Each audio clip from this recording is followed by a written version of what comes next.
Bonjour Sophie. Bonjour Soane. Bienvenue dans Invisible. Merci. Je suis hyper contente Moi de te aussi. recevoir. Vraiment, je sens qu'on va beaucoup parler d'un sujet, moi, qui m'intéresse énormément. Tu viens ici pour parler de santé mentale. Ouais. Et c'est vrai que dans cette émission, on parle de santé mentale, mais ça ne se concentre pas que sur la dépression ou l'anxiété.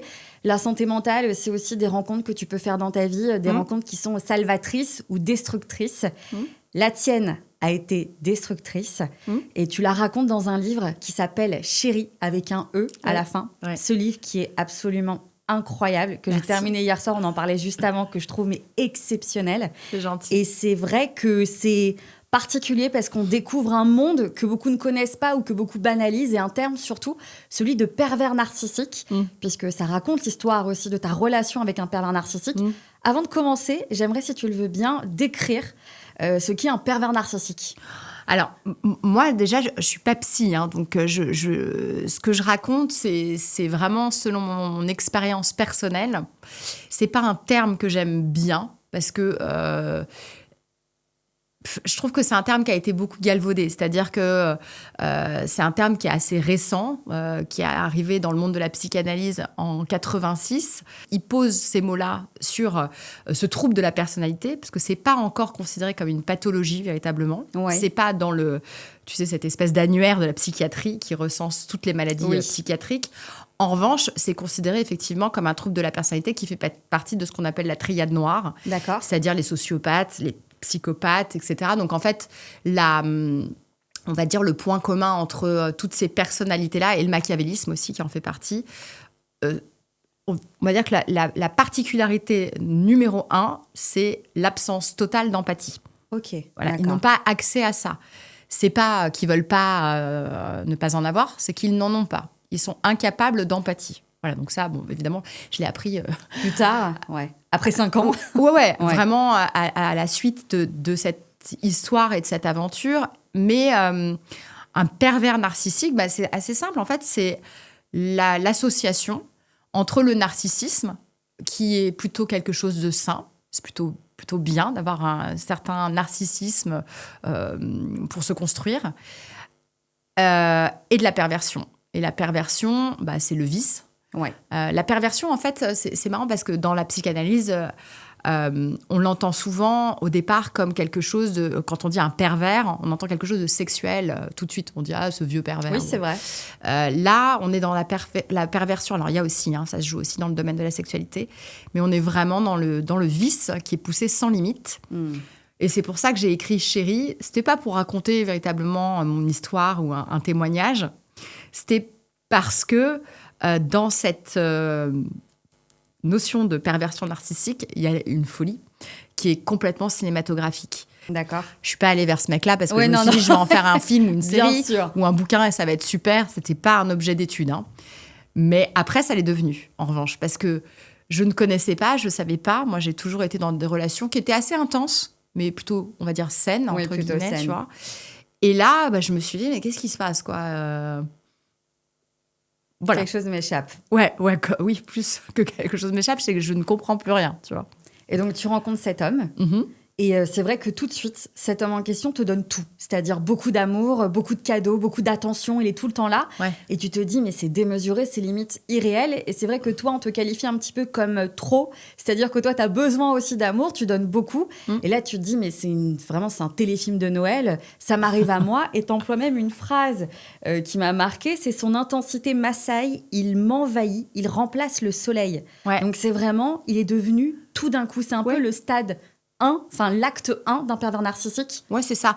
C'est ce qu'on appelle maintenant, en fait, on a dû mettre quasiment même des mots sur la méthodologie, en fait. C'est ce qu'on appelle la phase de love bombing. Voilà, on a beaucoup entendu parler de ça, du love bombing, qui peut paraître quelque chose de... Alors, pour moi, comme c'est vrai, quand j'aime.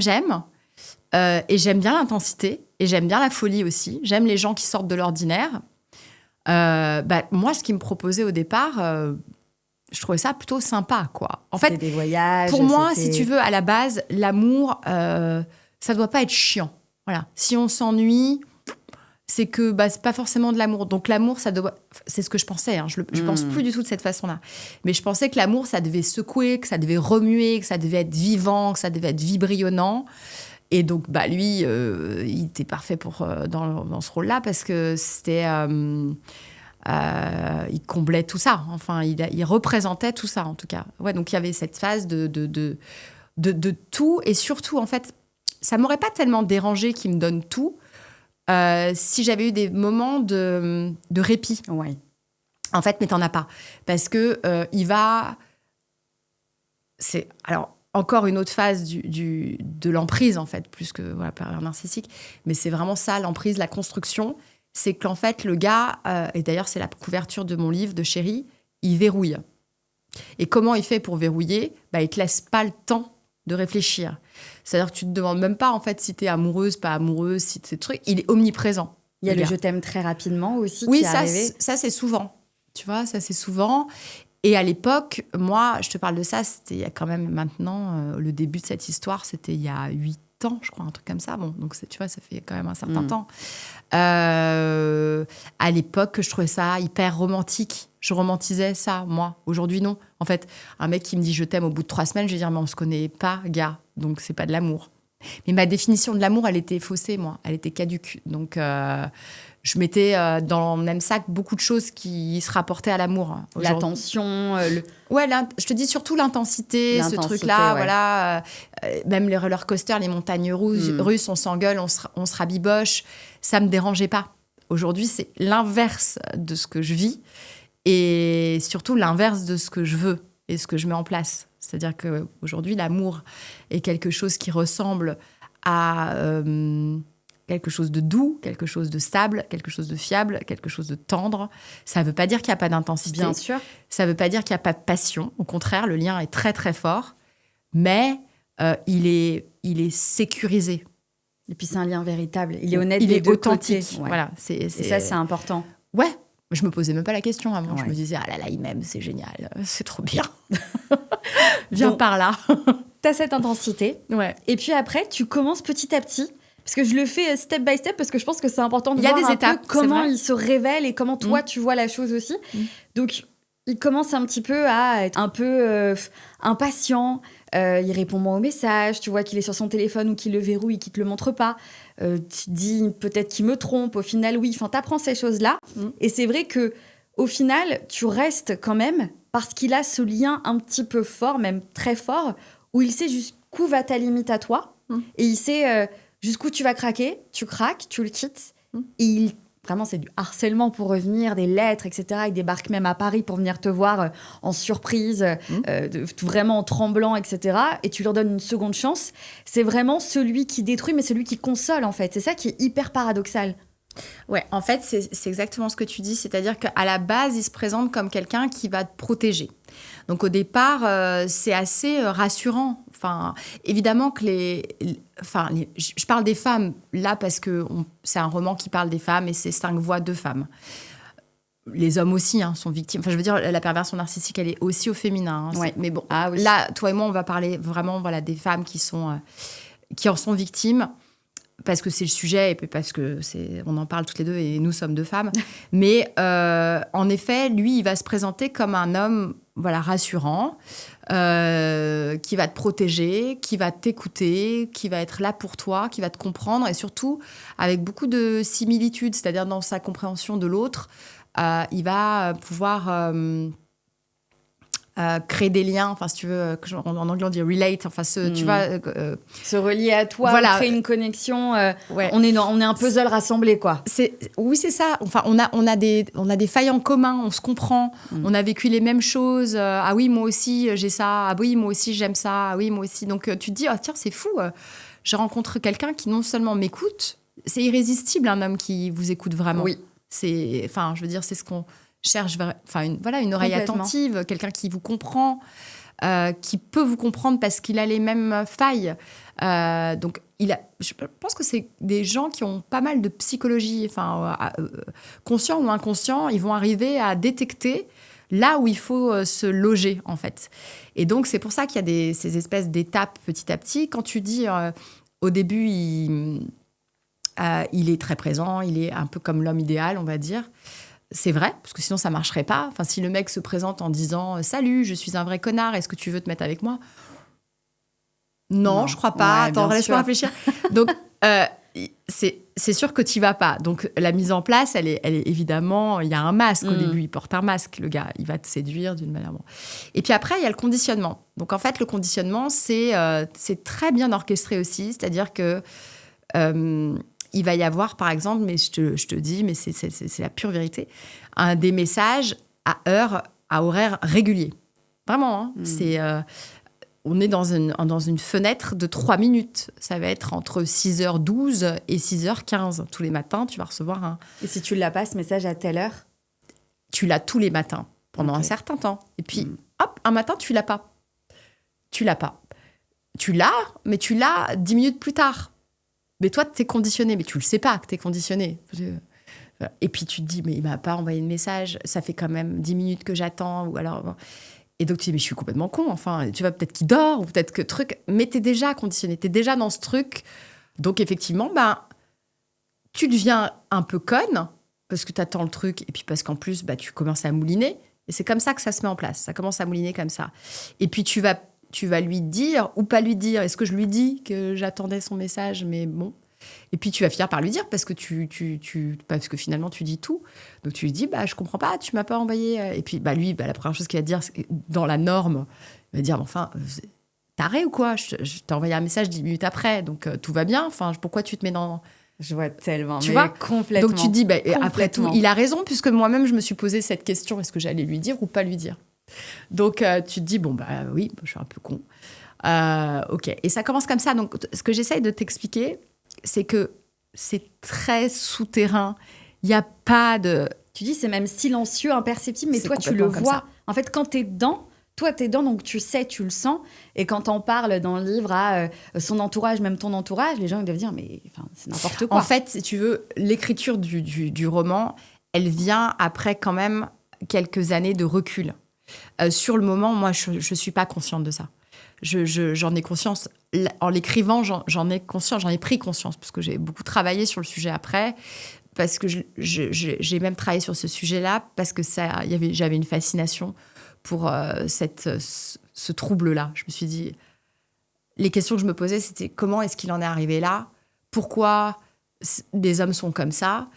Certains, évidemment, pas tous, pas du tout. Heureusement. Heureusement. Tous des pères. Ah ouais, non. Et ouais, ça m'intéressait. En fait, j'avais une curiosité, tu vois, après coup, après la destruction massive. Parce que je suis pas en train de me dire, quand je sors de la relation, tiens, je vais essayer de comprendre. Je suis en train de me dire, je vais me reconstruire déjà. Enfin, voilà. Et puis ensuite, je me dis, tiens, comment ça a cheminé tout ça? Donc ouais, c'est intéressant. Et ce qui est aussi intéressant, c'est que dans ton histoire à toi, et je vais relever cette phrase aussi que j'ai notée, « Abandonné à la naissance, ça n'aide pas. Je dois être rassurée, aimée bien plus que la moyenne. » C'est vrai que on en parlait juste avant. Il a vu une faille en toi, cette peur de l'abandon, et en fait, il est rentré dans cette plaie et il l'a habitée, quoi. C'est exactement ça. C'est qu'en fait, il vient prendre cette place, il vient vraiment se loger. Moi, j'étais arrivée, franchement, à un point de ma vie où je pensais que mon abandon, mon histoire personnelle, c'était plus un souci dans mes relations à l'autre, tu vois. Non. Apparemment, il y avait encore un peu de travail à faire là-dessus. Que j'ai fait avec lui d'ailleurs, parce que la rencontre, elle est pas... Tu vois, je pense que les rencontres, elles sont jamais par hasard. J'avais besoin de tomber sur quelqu'un comme ça, parce qu'il m'a montré des choses chez moi que j'avais encore à travailler. Il y avait encore des choses qui étaient... Parce que je pense que si j'avais été peut-être plus, on va dire, sécure à ce moment-là de ma vie, j'y serais pas allée. Mais lui, il repère ça, les fragilités, les moments les contextes un peu plus de vulnérabilité. Quand, par exemple, tu pouvais boire un peu d'alcool avec lui en soirée, il voyait que, du coup, tu étais un peu plus désinhibée. Il s'est dit, d'ailleurs, il t'avait fait le reproche en disant, arrête de boire, parce que quand tu bois... il y a vraiment ce côté où il voit tes failles. Il savait... Enfin, moi, je lui avais dit qu'effectivement, à l'époque, j'avais un petit problème de modération qui était très clair. Donc, Et ça m'embêtait. Je le vivais pas très bien parce que je voyais bien que j'arrivais pas à m'arrêter quand les autres s'arrêtaient. Moi, je continuais. Toi, t'avais besoin. Ouais, j'avais besoin. Mais ça, c'est pas lui qui a induit ça. C'était déjà avant lui. Ça, ce problème-là, je vais pas lui allouer. Enfin, tu vois, parce que ça n'est pas. C'est pas lui qui l'a créé. Non, pas du tout. C'était déjà là avant lui. Mais il savait. Parce que moi, je lui en parlais. Je lui disais, oh là là, ça m'embête parce que voilà, le lendemain, je me sens pas bien et puis je regrette. J'ai bu un verre de trop. Donc, il savait que pour moi, c'était une problématique. Donc, il appuyait évidemment dessus. Après, chacun est évidemment totalement responsable de boire le verre qu'on vous met sous le nez. Mais il me les mettait sous le nez. Il achetait des bonnes bouteilles, il les ouvrait, il me les proposait. Donc après. Et lui buvait ou pas? Très peu. Ouais, très peu. Ça m'étonne pas du tout. Il était dans le contrôle. Vraiment le profil, c'est ça, dans le contrôle. Et il regarde l'autre. Je vois tellement la personne. Il aimait. Alors, il pouvait pas aimer ça, ce sentiment de perte de contrôle, d'ivresse, etc. Pour lui, c'était pas possible. Il a besoin de contrôler exactement. Il y a d'autres formes de pervers manipulateurs qui, eux, en revanche, peuvent tomber dans l'addiction. D'accord. Ça existe aussi. Hein, ok. Et qui ont l'impression justement de contrôler mieux, par exemple en prenant des substances comme la cocaïne, etc. Ça, j'avais reçu quand même beaucoup de témoignages là-dessus. Puis j'ai beaucoup travaillé avec cette psy que j'adore, qui a écrit la postface de Chérie, qui s'appelle Anne-Clotilde Ziegler, qui est juste la papesse de l'emprise de la perversion narcissique. Elle a écrit je ne sais pas combien d'ouvrages sur le sujet. Et donc, on en a énormément parlé, on a beaucoup disséqué ça. Donc, c'est pas... Enfin, je voudrais pas que les femmes qui nous écoutent se disent « Ah bah tiens, moi, par exemple, c'est un mec qui boit, qui perd le contrôle, donc ça doit pas être un pervers narcissique. » Non. C'est pas... Il n'y a pas des règles, de toute façon, c'est un ça, tout. C'est pas symptomatique. En revanche, chez lui, c'était un maniaque du contrôle, vraiment. Donc, il n'était pas question, enfin, même dans son attitude, sa façon de s'habiller, sa manière de se présenter au monde, rien ne dépassait jamais. C'est-à-dire que tout était contrôlé. Il nettoyait sa bagnole au coton-tige, le gars. Donc, tu dis qu'elle est belle aussi. Tu vois, la voiture. Cette scène, mais quand je l'ai lue, je me suis dit, ah oui, d'accord, mais je vois tellement... c'est dans le narcissisme pur et dur, quoi. C'est fou. Et ce qui m'a aussi, ce que je trouvais flagrant, c'est la dose d'énergie que ça t'a demandé d'être avec lui. J'avais l'impression de te comparer à un suricate où t'anticipais toutes ses réactions. En fait, t'avais vraiment... t'allais éteindre le feu avant que le feu s'allume parce que tu savais qu'il pouvait s'embraser et faire des dégâts. Et en fait, ça devait te demander mais une dose d'énergie, de cardio. Mais en vrai, c'est énorme, mais c'est vrai. Ouais, c'est drôle que tu en parles comme ça. En fait, c'est l'hypervigilance. Ouais, c'est-à-dire que comme le modus operandi, il y a aussi beaucoup de chaud-froid, en fait. C'est ça, le truc. C'est-à-dire que tu sais jamais à quoi tu vas t'attendre. Mais ça fait partie du game. Hein. Le game, c'est ça. C'est-à-dire que... Et puis, c'est pas d'un jour à l'autre. C'est d'une minute à l'autre. Ça peut switcher en 2 secondes. Pour rien. Tu vois, quand tu écoutes des témoignages de femmes, ça va être... je sais pas, t'as trop fait cuire les pâtes ou t'as pas fait assez cuire la tarte. Enfin, tu vois, c'est des micro-trucs, en fait. Donc, quand tu racontes ça aux autres, si tu le décontextualises, si tu les prends comme ça à part, on va dire... Il est caractériel, quoi. Non, mais même... Enfin, c'est pas grave, quoi. Ouais, ton mec a trouvé que les pâtes étaient trop cuites. Oui, c'est OK. Tu vas pas nous faire un... Tu vois, chier une pendule pour ça, pardon pour les expressions de vieille dame. Mais voilà. Mais c'est ça l'histoire. Mais ça, petit à petit, mis bout à bout, non-stop, constamment les réflexions, constamment les petites attaques, suivies de compliments. On alterne, je sais pas, putain, mais qu'est-ce que t'es belle, mais t'as l'air fatiguée. Tu vois, c'est que des trucs comme ça, tout le temps. Alors, c'est des micro-choses, hein. C'est pas... Le mec, il est... Au début, en tout cas, quand on parle de violence psychologique, c'est vraiment le début de l'emprise, ça se voit pas, quoi. C'est comme une infusion, tu vois, c'est un goutte à goutte, vraiment. T'as un cathéter et puis... ça tombe comme ça, petit à petit. Donc, c'est aussi un des codes du thriller, hein, ça. Moi, c'est pour ça que Chérie, c'est devenu un thriller psychologique. Complètement. C'est vraiment devenu ça, quoi. Je confirme. C'est bon. Ça s'est imposé comme ça, l'écriture, si tu veux, parce qu'il y avait tellement de trucs où je me disais, waouh.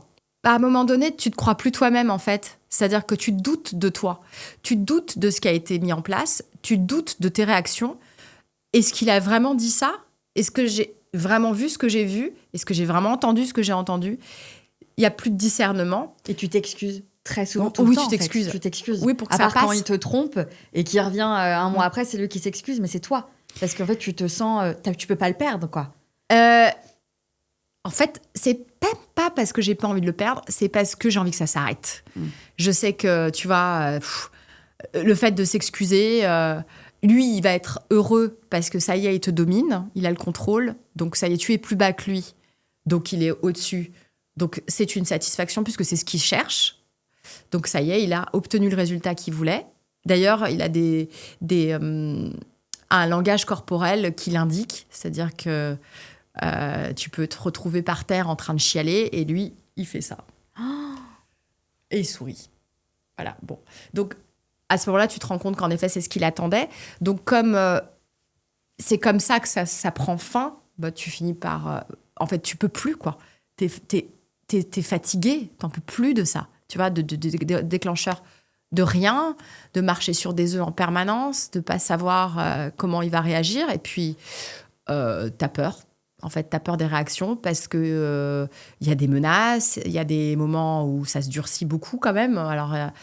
on passe pas tout de suite à la violence physique, mais on n'en est pas loin, quoi. Tu vois, on n'en est pas loin. Il y a des mouvements de colère, il y a des trucs, tu vois, où... Il y a une phrase que tu as dite aussi que j'ai relevée et que je trouve assez forte. Ouais. Toi et moi, ça va se terminer dans un bain de sang. Et à cet instant, je pense à mon corps dans le sang, pas le sien. En fait, on se dit que vraiment, la violence, elle est tellement... En plus, cette violence un peu subtile, finalement, qui n'en est plus, qui est plus trop subtile au bout d'un moment, mais elle est tellement forte qu'on se dit, elle pourrait mourir, quoi. Mourir de cette relation. Oui. Bah, en fait, si tu veux, il y a plusieurs degrés de violence dans le couple. Moi, j'ai été élevée avec des femmes, j'entendais les violences conjugales à l'époque, je me rappelle, c'était chez Delarue. C'était dans Ça se discute, et les femmes qui étaient battues. En fait, c'était des femmes qui étaient battues, la violence dans le couple, etc. Et elles venaient témoigner avec une perruque, la voix trafiquée, des lunettes. Donc, pour moi, c'était ça, la violence dans le couple. J'associais ça à ce que j'avais eu dans l'idée de cette violence. Au poing, au sang sur le visage, c'était ça. Je vois totalement, oui. Aujourd'hui, on a beaucoup avancé là-dessus, sur les violences psychologiques, sur déjà, la psychanalyse a énormément avancé. La santé mentale, tu fais un podcast dessus, c'est quelque chose... on s'intéressait pas beaucoup à ça, la santé mentale. C'était tu tabou, vois, c'était banalisé. Celle des femmes, encore moins d'ailleurs. La charge mentale des meufs, on n'en avait rien à foutre. Ouais. La pénibilité au travail, ça n'existait pas. Donner voix au chapitre à des enfants, ça n'existait pas. Enfin, tout ça, tu vois, c'est très nouveau. Ouais. Donc, et chez les femmes, c'est pareil. Dans le couple, au sein du couple, par exemple, le viol conjugal, c'est une notion qui est très récente. On parlait de devoir conjugal jusqu'à pas encore si longtemps.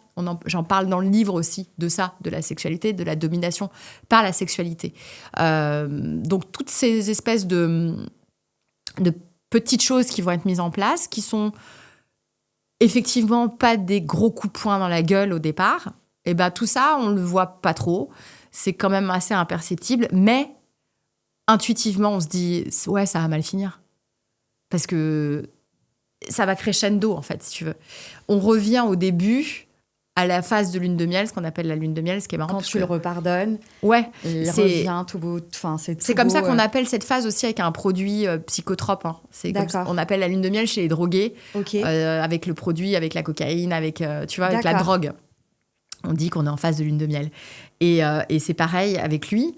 C'est-à-dire que, ou avec ce type de personnalité, ça revient de temps en temps, parce qu'il sait très bien, parce que tu vois, il lâche la ligne, mais il la retend et tout, ouais. Il est obligé, il voit bien que sinon, tu vas finir par peut-être sortir un peu de la nasse, et puis il va moins s'amuser si tu commences à moins bouger. Tu vois, faut quand même que ça vive un peu tout ça, parce que c'est un jeu pour lui.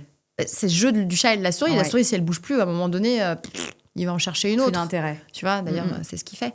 Mais il faut que ce soit vivant pour lui. Il faut que ça ait un challenge. Il faut qu'il y ait de l'adrénaline. Sinon, ça ne l'intéresse pas. Donc, en effet, ça va se terminer dans un bain de sang. Tu l'as dans un coin de la tête. Tu te dis, ça peut mal se finir, ouais. Et pourtant, tu arrives. Et c'est pour ça que, d'un point de vue extérieur, et d'ailleurs, tu le dis dans le livre, je crois que c'est ta psy qui le dit. qui dit faut pas juger. En fait, peut-être que ça va casser le côté de mais en fait, t'as qu'à le quitter, tu peux l'enlever, etc. Oui. Parce qu'en fait, c'est comme une addiction. On en parlait aussi, c'est une addiction. Et t'as ce côté où en fait, à chaque fois, tu vas avoir de la peine pour lui. T'auras beaucoup de peine, mais oui, mais parce que son père l'a abandonné, parce que sa mère, vous voyez comment elle est et tout, elle est vraiment folle. Donc, faut le comprendre aussi. Puis moi aussi, j'ai une enfance difficile. On a un peu le médicament de l'un et de l'autre. Et il y a ce côté à chaque fois qui est... quand on lit le livre, on se dit non, mais n'y retourne pas. Et en fait, c'est plus fort que toi et t'y retournes. Enfin, il vient vers toi plutôt, c'est pas toi qui y retourne. Ouais, c'est lui qui et vient c'est te ça chercher. qui est fou, d'avoir toujours cette peine, même dans cette horreur, quoi. C'est-à-dire qu'en fait, toi, quand tu pars, moi je suis partie de nombreuses fois, il le sait, il faut une période de sevrage. Parce que c'est comme une drogue, c'est les mêmes mécanismes que dans le cerveau qu'un addict. C'est-à-dire que, en effet, tout le début, cette phase de love bombing, on est en plein pic, tu vois, de dopamine. Donc, il y a un truc dans le cerveau qui se dit, OK, son comportement, c'est comme une récompense. C'est comme, pareil avec la boulimie, c'est exactement la même chose. Donc, c'est neurologique, en fait, ce qui se passe. C'est pas un truc que tu te racontes, c'est juste ton cerveau, il se dit, c'est super. Ça me fait du bien, tu vois. Donc, je veux ça, moi. C'est vachement bien, donc c'est chouette. Et puis, au bout d'un moment, cette même drogue que tu continues à prendre, elle est moins bien, quoi. C'est moins sympa, ça te fait plus du tout le même effet, et ça va te mettre dans pareil, avec une espèce de descente de cortisol, pic de cortisol, donc ça te met dans un état de stress. Donc, lui, il le fait très bien avec le chaud-froid, et toi, ton cerveau, il suit, en fait. Donc, finalement, à la fin, d'abord, tu te contentes de miettes, parce que tu retrouves cette petite sensation que tu avais au départ et cette petite pic de dopamine qui est de plus en plus petit, mais il existe quand même. Tu la prends, quoi qu'il... Donc, tu la prends. Tu prends ça quoi qu'il arrive. Et ensuite, quand tu pars, en effet, il vient te rechercher.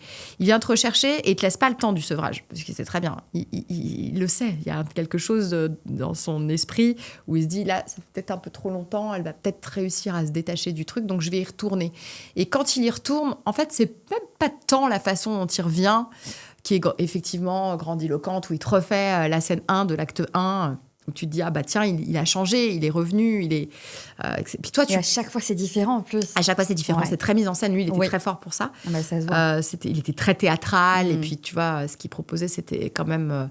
il y avait de la recherche, Il y avait énormément de recherches. Ouais. C'était vraiment... mais oui, je confirme. Franchement, il y avait vraiment des mises en scène. C'était un truc où tu disais, jusqu'où ça va aller la prochaine fois, qu'est-ce qui va me sortir, tu vois. Ça allait toujours... voilà. Il disait, là, il faut quand même que je sorte un peu l'artillerie lourde parce que sinon, elle va pas revenir, tu vois. Donc, en effet. Et c'est pas une histoire banale, classique, où, en fait, tu vois ta pote qui revient parce que... on lui met sous le nez une bague en diamant et qu'elle est vénale et qu'elle se dit « Oh, tu vois, elle veut être une princesse, etc. » C'est pas ça qui se passe. C'est juste que le mec, il revient avec un truc où tu te dis « Ah ouais, en fait, je pense qu'il m'aime vraiment, quoi. » Ça y est, il a compris, en fait. Il a compris qu'il va changer. Même si au début, tu n'y crois pas, il y a quelque chose qui fait qu'il y a une espèce de codépendance, de toute façon, dans cette relation où lui revient, toi, tu reviens, parce qu'il a besoin de toi aussi, Lui, c'est son énergie, t'es son essence. Donc, sans toi, il n'existe pas. Il se nourrit de l'autre. Donc, tout seul, il n'existe pas. C'est pas une entité, le pervers narcissique, enfin, le manipulateur. Il a besoin de l'autre pour fonctionner. Ça se danse à deux. Donc, c'est intéressant.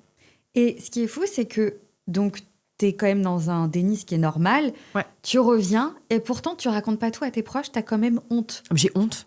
Donc, au fond de toi, tu sais, dans tous les cas, que ce n'est pas normal, mais c'est plus fort que toi. En fait, c'est comme une drogue. Ça veut dire que tu vas prendre ton rail de coke, mais tu vas pas le prendre devant les gens parce que tu as honte et tu sais que c'est pas bien. Mais tu en as besoin. Tu vas te planquer. Tu vas pas raconter. Tu vas même le défendre, en fait. Tu vas dire non, mais bon, tu vas raconter, en fait, ce qui va arranger le pitch sur ton histoire. C'est-à-dire que tu vas raconter qu'en fait, non, mais hier, il était vraiment sympa. Tu sais, il a beaucoup de travail, il a eu ci, il a eu ça. Et puis bon, tu vas donner toutes sortes d'excuses pour que les gens de ton entourage se disent « Ah bon, ok, je comprends. » Mais ils te regardent et ils savent très bien que c'est foutu, quoi. T'es déjà dans le piège à loup depuis un moment et que de toute façon, quoi qu'ils te disent, quoi qu'ils te montrent, tu ne veux pas le voir. Parce qu'en plus, quand on te voit, on sait que on voit que t'es une femme forte, qui a vécu, qui a des responsabilités, t'es une femme très belle, très intelligente. Donc merci, Soham. C'est la vérité. J'ai bien fait de venir. C'est la vérité. Toi, je suis contente d'être là. Non, mais en vrai, c'est complètement la gentil. vérité. Et tu te dis, en vrai, t'es pas censée être une proie facile parce que t'as l'air très indépendante. Et en fait, si. Dans le sens où il n'y a pas de proie facile ni pas facile. Dès qu'ils détectent une faille, dès qu'ils voient que, ils y vont. Donc en fait, ça peut t'arriver à toi. Il n'y a pas de règles prédéfinies. C'est pas une fille toute frêle, sensible. Non, c'est pas ça. Il n'y a pas de règles. Donc c'est facile de critiquer quand tu ne peux pas, quand tu ne le vis pas. En fait, s'il y a des règles, c'est au contraire, ils vont aller chercher des femmes fortes. Parce que oui, d'accord. Sinon, il n'y a rien à détruire. Ok. Tu vois, par exemple, ce sont des histoires qui peuvent aller très loin, jusqu'à la violence, évidemment, la violence physique, ça peut aller même jusqu'au féminicide, quand on les quitte. Donc, il y a beaucoup quand même de féminicides qui sont perpétrés par des hommes qui font partie de cette triade noire. Je veux dire, avant, on appelait ça un crime passionnel. Maintenant, on a bien compris que le gars, sa volonté, c'était de détruire et jusqu'au bout et d'objectiver la femme. Elle est un objet, tu n'appartiendras à personne si tu ne m'appartiens pas. Donc, on est quand même dans ce registre-là. Donc, les moqueries... Mais je comprends qu'on puisse... c'est difficile à comprendre parce que moi, j'ai du mal à l'expliquer dans le livre. Tu vois, je me suis dit, est-ce que ça va être clair ? Est-ce qu'on va comprendre ? Est-ce qu'on va réaliser ? Tu le stimules parce que tu as une culture, parce que tu lis, parce que on voit qu'il va chercher ça aussi. Oui. Tu n'es pas une femme, entre guillemets, facile, qui est désirée, qui est désirable. Je pense qu'il y a ce côté-là où, effectivement, il se dit, je vais la voir, quoi. Non, mais quand tu entends les témoignages des autres femmes, souvent, toutes, elles racontent, j'avais une vie, j'avais des amis, j'avais un travail, j'étais entourée, tu vois, et elles avaient la lumière. C'était des femmes solaires, tu le vois même physiquement. Lui, ce qu'il veut, c'est éteindre ta lumière. Donc, de toutes les manières possibles, voilà. Isoler, ça fait partie du truc. Quand je te dis, d'abord, il hameçonne, ensuite, il verrouille, il cadenasse. D'où la couverture du livre, d'ailleurs. Et ensuite, il détruit. Une fois que tu es dans les filets, ça y est, il va y arriver. Tu es là, tu bougeras plus. Il connaît tes limites. Il sait que tu vas rester... T'as accepté ça une fois, tu vas l'accepter 2 fois, et tu vas voir, meuf, tu vas l'accepter 10 fois, et après, je vais monter le curseur à chaque fois, et je veux voir jusqu'où tu peux aller. Voilà. Et puis si à un moment donné, je vois que je vais trop loin, hop, je vais rétro-pédaler un tout petit peu. Mais c'est une expérience qu'il fait avec toi, en fait. Il est en train de voir comment il va pouvoir te détruire, dans quel timing. Tiens, ça marche pas bien. Et puis si tu résistes trop, en effet, il va aller voir ailleurs. Parce qu'il va se dire, attends, là, ça devient trop compliqué. Elle me casse les pieds, en fait. Tu vois, c'était plus drôle avant, quand elle pleurait, quand elle devenait dingue et tout. Là... Elle est trop apaisée. Elle est trop apaisée parce que toi, de temps en temps aussi, tu t'emploies des stratagèmes qui sont un peu différents, c'est-à-dire un peu la fille qui s'en fout. Tu essayes de te détacher de ça. Donc, tu te dis, bon, là, tu sais quoi, je vais pas lui répondre. Moi, c'est pas ma nature. J'aime pas les jeux, en fait, en amour. Je trouve ça complètement con. Quand j'ai envie de dire un truc à mon mec, je lui dis. Donc, c'est très difficile pour moi, tu vois, de tenir sur ce jeu. Et puis, le jeu, il change tout le temps. Et puis, c'est pas moi qui faisais les règles. Donc, je perdais. Systématiquement, je perdais. Ça sert à rien de jouer avec ces mecs-là. Le seul truc qu'il faut faire, c'est partir. Encore faut-il, être dans cette chronologie de l'histoire où tu en as la possibilité, où tu as réalisé. Voilà. Réaliser, c'est déjà la première chose. En parler, ne plus avoir honte. Pouvoir dire à son entourage, tu sais quoi, je suis dans la merde, en fait, meuf. J'arrive pas à m'en sortir de ce truc-là. Et c'est pas ça, l'amour. En fait, je veux plus ça. Voilà. Donc, qu'est-ce que je peux faire ? Et ta pote, elle va te dire, tu sais quoi, peut-être que le premier truc, elle va te dire, c'est, barre-toi. Tu vas dire, mais je peux pas me barrer. Et il y a une chose à dire à ces personnes-là, c'est, je suis là. Tu sais quoi ? Je suis là. Voilà. Prends ton temps. Si tu es obligé d'y retourner, si tu as besoin d'y retourner, c'est parce que c'est pas fini encore. Le cycle, il n'est pas terminé. C'est comme ça. Parfois, on a besoin d'y retourner. On a besoin C'est comme ça. Je ne saurais pas expliquer, d'ailleurs, ce timing. Pourquoi, à un moment donné, c'est l'ultime fois. Toi, ton déclic à toi, c'était personnel. T'avais un être cher qui était malade, qui est parti, et lui, il avait encore une fois 0 empathie. Et tu t'es dit, je pense que là, c'était... en tout cas, de ce qu'on a ressenti dans la lecture, c'est là, en fait... C'est le dernier bastion, de ma dignité, vraiment ma dignité en tant que femme, en tant qu'être humain, qui va partir, quoi. Et je peux pas tolérer ça. Il y a une phrase que je citerai pas parce que je veux pas spoiler, qui est tellement forte, qui te prononce. Tu te dis, mais comment l'humain est capable de dire ça ? Et là, t'as ton déclic à toi. Et c'est là où t'arrives à avancer, mais ça a mis 5 ans. 5 ans, c'est long et c'est éprouvant. C'est très long. Et après, il y a cette période de reconstruction. Et c'est ça, moi, qui m'intéresse aussi, c'est que tu parles justement de ta psy, qui, je pense, a fait un travail avec toi. Et c'est ça aussi qui est intéressant, c'est de se dire, je pense qu'il y en a qui nous regardent et qui nous écoutent, qui ont forcément connu un pervers narcissique. Et tu te dis, qu'est-ce que je fais là maintenant ? Est-ce que je vais voir un psy ? Quel est le processus ? Et de quoi je vais parler avec ce psy ? Qu'est-ce qu'elle va faire pour moi ? Alors, je sais que pour l'entourage, c'est très difficile de trouver des clés. Notamment, j'ai eu beaucoup de témoignages de femmes dont leurs filles étaient avec un manipulateur toxique. C'est horrible quand ça arrive à un de tes enfants parce que tu as envie de le sortir tout de suite. Parce que j'ai remarqué un truc, tu vois, en lisant, en me renseignant beaucoup, etc. Ça peut arriver super jeune. C'est fou le nombre d'histoires comme ça, de jeunes, mais qui ont, tu vois, vraiment de premières histoires d'amour, quoi. Moi, je pensais qu'il fallait en avoir un peu, tu vois, fallait un peu avoir baroudé pour arriver à ce point-là de toxicité, mais non. T'as des mecs de 17 ans, de 18 ans qui proposent ce genre de relationnel, en fait, à des nanas dont c'est le premier mec, qui n'ont pas vraiment de référence. Enfin, voilà, bon, après...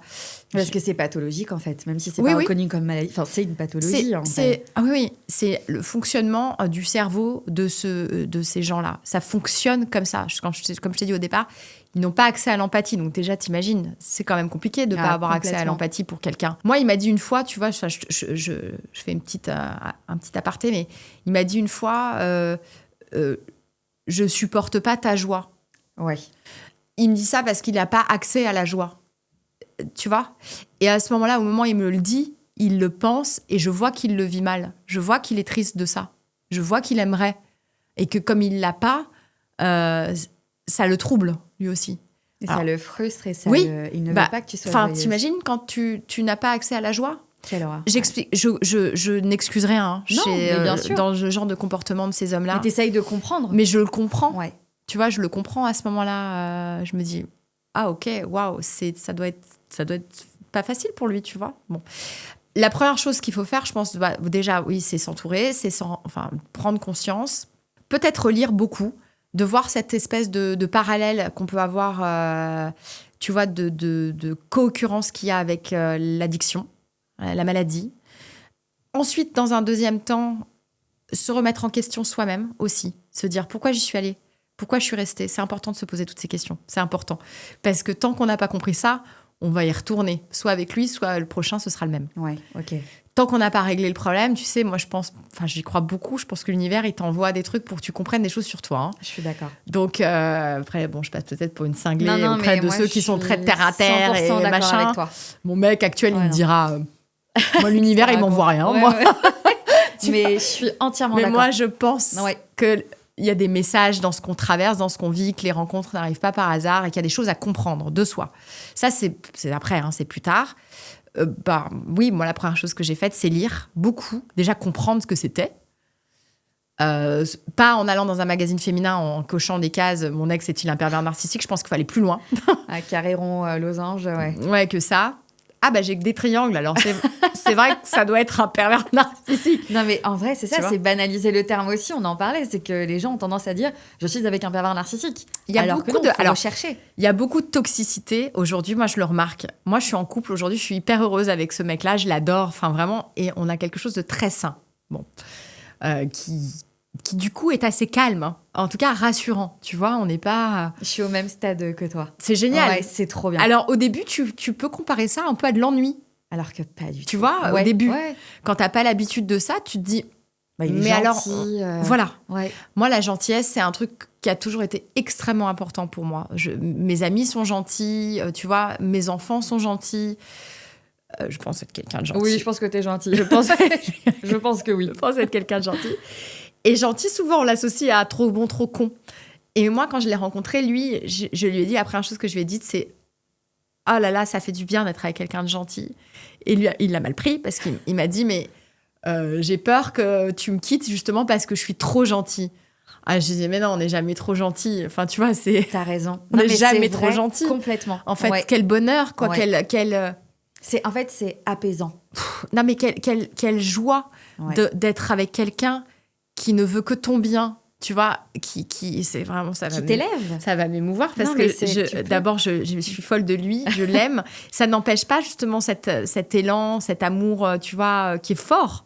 Mais oh là là, qu'est-ce que ça fait du bien, quoi. Tu vois ? Il fait partie de ta guérison ? Je me suis pas posé la question, donc tu vois, je me la pose en même temps que tu me la poses. Je l'ai rencontré, c'est marrant, peu de temps après l'ultime rupture. D'accord. Et on a fait un date ensemble. Et après, il m'a pas rappelé, le gars. Il m'a pas donné l'heure. Pendant presque 1 an. Ok. À tel point que je me suis dit, bon, bah, c'est pas grave, genre, je lui plais pas, tu vois. Bon, mais c'est pas grave. Bon. Moi, il me plaisait plutôt. J'aimais bien, justement. Je le trouvais calme, je le trouvais à l'écoute, je le trouvais attentif et tout. Je le trouvais chouette et puis il me plaisait, quoi. Donc, bon, j'étais un peu vexée quand même. Puis je me suis dit, bah, So, tu peux pas plaire à tout le monde, c'est OK, c'est pas grave, tu vois. Et donc, je pense que c'était pas le bon timing. J'étais pas encore prête. Il l'a peut-être ressenti en parlant avec toi. Tu sais, je sais pas si c'est des choses qu'on conscientise. Mais en tout cas, quand on s'est revus après, presque 10 mois, quasiment 1 an après, je pense que lui, il avait vraiment envie d'une relation solide, et moi aussi, et on était prêts, et l'un et l'autre, à se dire, bah, ok, tu sais quoi, on y va ensemble, quoi. Je ne l'ai pas dit tout de suite, mais c'est devenu assez évident. Et donc oui, je pense qu'il y a une question de timing, bien sûr, qui fait partie de ma guérison maintenant que, tu vois, ça monte au cerveau. Tu vois, ça met du temps chez moi. Évidemment. Non, mais je m'en rends compte parce que c'est vrai qu'au jour le jour, oui, je suis quand même arrivée en me disant, les hommes sont pas fiables, il faut que je me méfie, il va me raconter des salades, celui-là encore, tu vois. Et il s'est quand même mangé ça de moi dans les premiers mois de la relation. Maintenant, ça fait 1 an et demi, donc voilà, ça s'est mis en place différemment. Mais il fallait que je lui fasse comprendre qu'en effet, je lui faisais sans doute payer des trucs qui n'étaient pas lui tu vois, qui étaient pas pour lui, quoi. Voilà. Et quand est-ce que tu es allée voir une psy, du coup ? Tout de suite. Directement quand après, j'ai compris. Non, mais quand j'ai compris. Moi, tu sais, j'ai cherché. T'as lu le livre, t'as vu. Oui. J'ai cherché toutes les explications. Le gars a été ma flamme jumelle. Ah, mais ça, j'ai vu. Ça, c'est hilarant, par contre. Non, mais tu ris dans ce livre. Ouais, mais vraiment. Bah oui, heureusement. Ah non, mais c'est surtout pas un livre où j'ai envie qu'on se dise... on se tire une balle. Ah non, encore une fois, vraiment le pathos, les pauvres femmes victimes et les hommes horribles, pas du tout, en fait. Non. Pas du tout. C'est vraiment, oui, les pauvres femmes, les pauvres hommes aussi qui se font avoir par des femmes. Voilà, je veux pas que ce soit un truc genré, vois, de meufs féministes qui, tous les hommes sont des bourreaux et tout. Pas du tout. Donc, je veux que ce soit aussi vu par le prisme du côté où, en fait, what the fuck, en fait, tu vois, parce qu'il y a beaucoup de ça dans cette histoire-là, malgré tout. Même si sur le moment, évidemment que c'est pas drôle, évidemment que c'est triste, évidemment que c'est lourd, évidemment que c'est dur, mais après, et pendant que je l'écris, une fois que j'ai compris, moi, que le tour de magie, c'est comme quand tu vois, je sais pas, toi, t'es trop jeune pour connaître ce mec-là, mais genre, les grands magiciens, genre à la David Copperfield et tout. Ah si, Copperfield, ok, donc tu connais. Bon, alors ça va. Ces mecs-là, s'ils t'expliquent le tour de magie, tu le regardes pas de la même manière. Oui. Bah moi, c'est pareil avec mon pauvre petit pervers narcissique, si tu veux. Une fois que j'ai compris comment il bouge les ficelles, c'est grotesque. En fait, après coup, tu vois, même si la manipulation, elle me paraissait d'un truc complètement machiavélique, une fois que tu as compris tout ça, c'est nul. C'est de la merde. C'est pouf, tu vois, il n'y a pas de danger avec ces mecs-là, quoi. Une fois que tu t'es parti, c'est bon. Enfin, tu vois, tu les regardes comme des pauvres clowns. Ouais. Ça a changé de camp. Tu les vois se démerder, se démener pour essayer de faire peur. T'as pitié d'eux. Non, mais... Et tu te dis, mais... T'es pathétique, mec, en fait. Tu vois, ça y est, j'ai compris ton truc. C'est nul. Ça marche plus. Donc, quand tu vois ce truc-là, en effet, je me suis dit, attends, qu'est-ce que ça peut être, un mec qui se comporte comme ça ? Et là, j'ai une copine qui m'appelle et qui me fait « C'est ta flamme jumelle ». Je cherche flamme jumelle, donc sur Internet. Et là, je fais « Putain, c'est exactement ça, c'est ma flamme jumelle, c'est ouf, c'est un truc de ouf, c'est ma flamme jumelle ». Donc t'acceptes tout ce qu'il fait parce que c'est ta flamme jumelle. Mais ouais, parce que ça prend du sens, tu vois. Bah ouais, c'est ma flamme jumelle, mais évidemment. Donc la flamme jumelle, c'est Jean-Chi. On était séparés à la naissance parce que lui, il est yin et moi, je suis yang ou l'inverse, ou je sais plus. Enfin, je te raconte pas le nombre de conneries que j'ai lues et que j'ai pu emmagasiner, mais je jette pas la pierre aux meufs qui le font. Je l'ai fait. Parce que t'es en détresse, en fait, à ce moment-là. Paumée, complet, je comprends rien de ce qui m'arrive. T'essayes de trouver des solutions, des explications, t'as pas le choix. Tout ton entourage est paumé. Moi, le père de mes enfants, François, qui est aussi dans le livre, il me dit « Qu'est-ce que tu branles, quoi ?» Et moi, je suis là... T'inquiète, c'est ma flamme jumelle.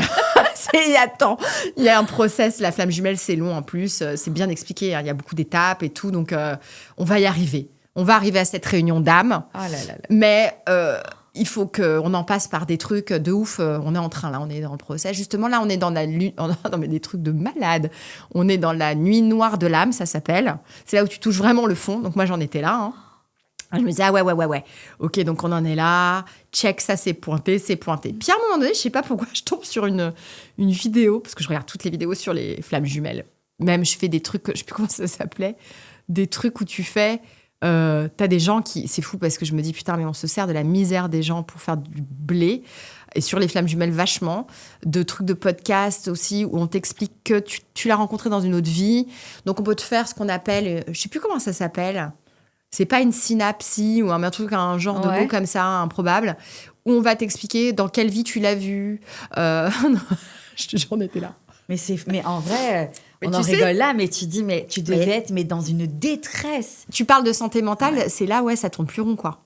Ça tourne plus rond parce que j'aurais pu tomber dans une secte, j'aurais pu croire n'importe quoi pourvu qu'on me donne une explication à ce qui est en train de se passer dans ma vie. Donc, il y a les flammes jumelles. Et flamme jumelle, ça ressemble quand même beaucoup à la relation avec un pervers narcissique. Donc, je tombe à un moment donné sur une vidéo. Flamme jumelle ou pervers narcissique ?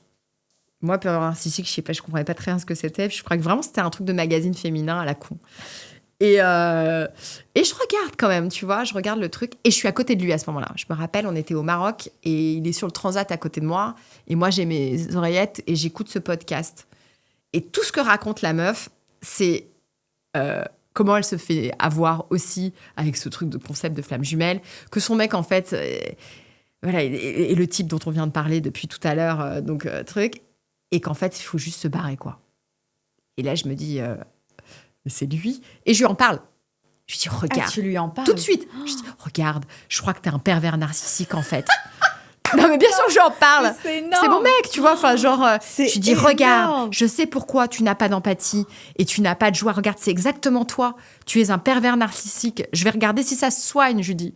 Il me dit que tu m'emmerdes avec tes trucs de pervers narcissique. C'est tellement mignonne. Mais oui, en vrai, je dis, regarde, attends, on va voir si on peut pas voir si ça se soigne et tout. Et donc, je regarde, le pervers narcissique est foutu, ça ne soigne pas, il faut se barrer. Et je lui dis, apparemment, ça ne soigne pas, il faut se barrer. Ah non, mais c'est pas vrai. Il a dit quoi ? Il a dit, mais t'es folle, t'es complètement folle. Ouais, il m'a dit, bon, alors, la première fois, il a rigolé parce qu'il avait quand même vachement d'humour. Et puis, il me dit, non, mais écoute, c'est pas possible. Et puis, je le rappelais, tu vois, je lui disais, tu sais, j'ai regardé encore plus de trucs sur les pervers narcissiques, c'est un truc de ouf. Je lui dis, c'est vraiment ça, hein. Je lui dis, tu sais, en fait, puis alors, ça vient de la mère, du père, enfin, je lui racontais tout le truc. Et je lui dis, c'est tout à fait ce que tu as vécu, c'est dingue. Je lui dis, donc c'est pas de ta faute, il faut que tu regardes. Hein. Et je lui ai envoyé des trucs. Puis à un moment donné, évidemment, le revers du manipulateur est revenu. Il m'a dit, arrête de me raconter ça. Si tu me parles encore une fois de ce truc-là, genre, enfin, tu vois, des menaces, des trucs. Donc je me suis dit, bon, peut-être qu'il faut que j'arrête d'arriver avec ton petit toute contente. Ah là là. Regarde, j'ai trouvé la solution. C'est les traumas d'enfance. Oui, c'est ça, regarde, on va y arriver. Non. Et puis après, je me suis dit, bon, allez, attends, plus je fouillais, et plus je me disais, ah ouais, non, c'est dramatique, en fait. Et puis, tu vas y laisser ta peau. Genre, ce qu'on se disait. Donc, voilà. Et puis, ouais, psy, tout de suite, elle a fait partie de mes lectures. Elle voulait pas me prendre en patientèle parce qu'elle avait plus de place. Et puis, j'ai insisté à l'usure. Et puis, un jour, elle m'a dit oui. Elle m'a dit oui parce qu'elle avait un désistement, mais vraiment, voilà, elle m'a dit, là, dans 5 minutes, j'ai quelqu'un qui vient d'annuler. Si vous voulez, c'est maintenant. J'ai dit, ah, bien sûr, c'est tout de suite, c'est maintenant. Ah ouais. Et en parlant avec elle, cette femme, elle est fascinante. Anne-Clotilde Ziegler, elle est exceptionnelle de justesse. Elle connaît son sujet par cœur. C'est marrant parce que je te parle de ça aujourd'hui, mais à l'époque, j'étais en larmes tout le temps, hein, tu vois. Donc là, je suis très joyeuse, on rigole et tout. J'étais vidée, tu vois. J'avais plus de substance. Mais t'as essoré. J'avais plus de moelle, j'avais plus rien, j'avais plus de colonne vertébrale, j'avais plus de discernement, j'avais plus de cerveau. J'étais complètement débile. Toutes les scènes que je te raconte, c'est quand même des scènes un peu débiles, tu vois. Mais regarde, en fait, tu es un pervers narcissique, on va y arriver. Enfin, tu te dis, aujourd'hui, bon. Mais de parler de moi comme ça, de ce qui s'était passé il y a quelques années maintenant, je trouve ça touchant aussi parce que, voilà, je comprenais pas bien ce qui se passait. Et puis après, ouais, on comprend. Et tu sais que tu as tout fait pour l'aider. En vrai, tu as vraiment tout fait de... Moi, j'essayais de le tirer vers le haut, mais lui, tout ce qu'il voulait, c'est qu'on aille... vers le bas. Ouais, vraiment le plus profond possible, le plus loin possible dans la noirceur, quoi. Et qu'est-ce que t'as conseillé ta psy après t'avoir écouté? Parce que je pense les premières séances, tu pleures beaucoup. Oui. Tu vois, là, tu pleures toute énormément. l'histoire. Elle fait la lumière sur certains aspects de ton histoire que tu avais même, toi, occulté totalement. Qu'est-ce qui se réveille en toi à ce moment-là? Elle met des choses en corrélation. Elle explique aussi, voilà, pourquoi elle déculpabilise. Ok. Ça, c'est important. C'est pour ça que l'entourage... quand on entend des phrases comme mais enfin, elle est conne, ou elle est fragile, ou elle est... elle est bête, elle se rend pas compte. C'est la double peine, en fait, parce que on aimerait tellement en sortir. On aimerait tellement que quelqu'un juste nous dise, écoute, c'est quoi, fais ton expérience, juste je suis là, voilà. Si tu vois que ça va trop loin, si à un moment donné ça va trop loin, je suis prêt à tout entendre, je suis prête à tout entendre. Tu peux m'appeler, je te jugerai pas, en fait. C'est pas grave, je te dirai pas de partir, juste je t'écoute.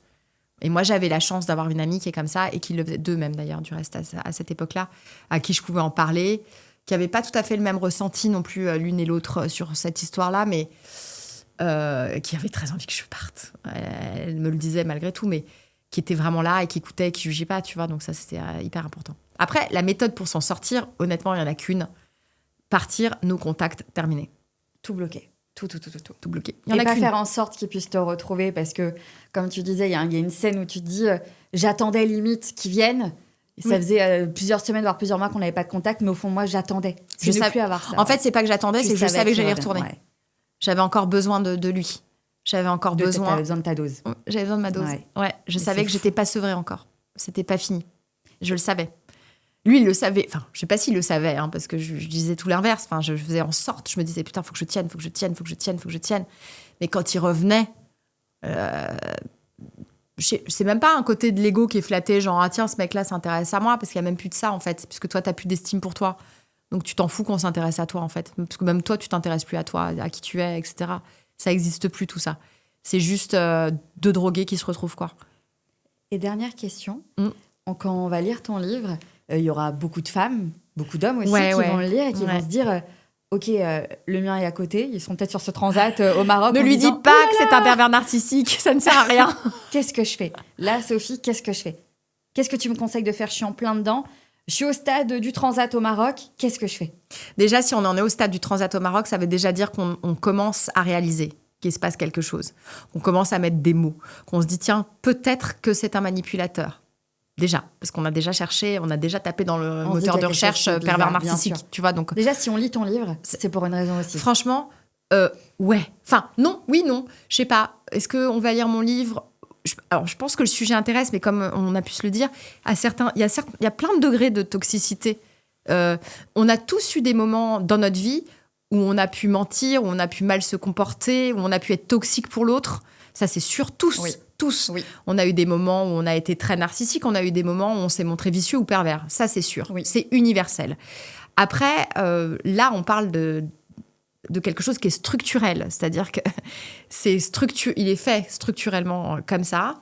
Donc, une fois qu'on se rend compte de ça, qu'en fait, c'est une structure en fait, du cerveau, enfin neurologique, ça prend un certain temps pour se rendre compte de ça. En fait, je pense que si je devais donner une clé, on s'en fout de savoir si le mec c'est un pervers narcissique ou si c'est, je sais pas quoi, juste un gros bâtard. Ou ta flamme jumelle. On s'en fout, ta flamme jumelle, ouais. On s'en fout. L'essentiel, c'est de se reconnecter à ce qu'on ressent. Voilà. On se sent pas bien, on est triste, on est malheureuse, on reste pas. Peu importe pourquoi, en fait. C'est juste ça, en fait. Mais aujourd'hui, peut-être c'est facile pour moi de le dire, de l'exprimer comme ça. Mais on n'a pas besoin de mettre une étiquette sur le gars, en fait, on s'en fout. Le premier mec qui va te ghoster, qui va pas te rappeler, ou qui va machin, est-ce que c'est un connard, ou est-ce que c'est un pervers narcissique, ou est-ce que c'est... On s'en fout, en fait. Le truc, c'est est-ce que ça te convient? Est-ce que ça matche avec tes attentes? Est-ce que c'est ça l'amour pour toi? D'avoir déjà une bonne définition pour soi de ce qu'est l'amour, de ce qu'on en attend véritablement. Est-ce que c'est un roller coaster, l'amour? Ou est-ce que c'est un truc... En fait, quand t'es à côté du mec, t'as pas mal au bide, t'es bien, tu dors bien, tu te sens bien, y a de la joie. Peut-être c'est ça le repère qu'on peut avoir. Il y a de la joie. Ouais. Celle qu'il a voulu t'enlever quand vous étiez ensemble. Ouais. Peut-être c'est ça le repère. si je peux donner des clés. Eh ben, merci beaucoup, Sophie. Je rappelle, ton livre, il s'appelle Chérie, avec un E, qui est absolument incroyable. Donc vraiment, courez, achetez-le, quoi. Dès que ça sort, faut y aller. Écoute, ça sort le 25 mars chez Mazarine. Merci en tout cas pour ton... Avec plaisir. Pour ton écoute et merci pour le podcast parce que c'est important ce que tu fais. C'est bien, c'est un sujet qui touche tout le monde en fait. On a tous eu des ups, des downs, des moments où tu vois que ce soit l'anxiété, la boulimie, en tout cas des troubles de la santé mentale. Tous autant que nous sommes. Donc bravo Soham, c'est super. Merci infiniment Sophie. Merci beaucoup. Merci.